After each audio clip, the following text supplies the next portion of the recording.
আসসালামু আলাইকুম, আপনার নামটা? ওয়ালাইকুম সালাম, আমার নাম বজলুর রহমান বজলু। আচ্ছা, আপনি নিশ্চয়ই ময়লার এগুলো নিয়ন্ত্রণ করেন এখানে? জি, আমি 8 মাস ধরে নিয়ন্ত্রণ করতেছি। আচ্ছা, করতেছেন, ভালো কথা। এই যে ময়লাগুলো দুর্গন্ধ এভাবে রাস্তার উপর আমরা ফেলছি, এটা কি ঠিক হচ্ছে? না, এটা ঠিক হচ্ছে না। এনে যদি বড় দুইটা কন্টেনার দেয় তে মনে হয় এরকম বিশৃঙ্খলা থাকবে না। আমার সামনে হলো কাপুল থানা, এ পাশে হলো পুলিশের পাবলিক অর্ডার ম্যানেজমেন্ট অফিস। কি গুরুত্বপূর্ণ জায়গা। ওই সামনে হলো 14 নাম্বার, এ পাশে হলো 10 নাম্বার।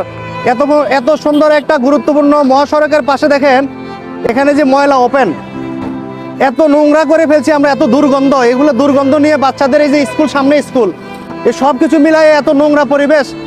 মানে এখনো যদি নজর দেওয়া না হয়, আমরা প্রত্যেকটা শহর, উন্নত দেশগুলো, উন্নত শহরগুলো দিনে দিনে অনেক এগিয়ে যাচ্ছে। কেন এই সমস্ত ছোটখাটো জিনিসের দিকে আমাদের নজর দেওয়া সম্ভব হচ্ছে না? কেন দিন দিন যেন আমরা বিবেক শূন্য হয়ে যাচ্ছি? মানে বড় ধরনের যদি দূরে কন্টেনার বসাই দেয় তাইলে, হ্যাঁ, বড় ধরনের কন্টেনার হলে ময়লাটা ভিতরে থাকবে, দুর্গন্ধটা চতুর্পাশে ছড়াবে না। আমরা যদি প্ল্যান প্রোগ্রাম না করি, এগুলো কখনো ঠিক হবে না। হ্যাঁ, তাই আমাদেরকে অবশ্যই এগুলোর দিকে নজর দেওয়া উচিত না? অবশ্যই নজর দেওয়ার। আরো দুইটা কন্টেনার দেয় তা আমি আশা করি যে আরো সুন্দর রাখবো আমি। আরো সুন্দর রাখবেন। জি, যাই হোক, আমরা আশাবাদী কর্তৃপক্ষ এই সমস্ত বিষয়ের দিকে নজর দিবেন, কারণ সবচেয়ে বেশি রোগ ব্যাধি ছড়ায় দুর্গন্ধ। এই সমস্ত ময়লা থেকে শহরের পরিবেশ প্রতিনিয়ত নষ্ট হচ্ছে।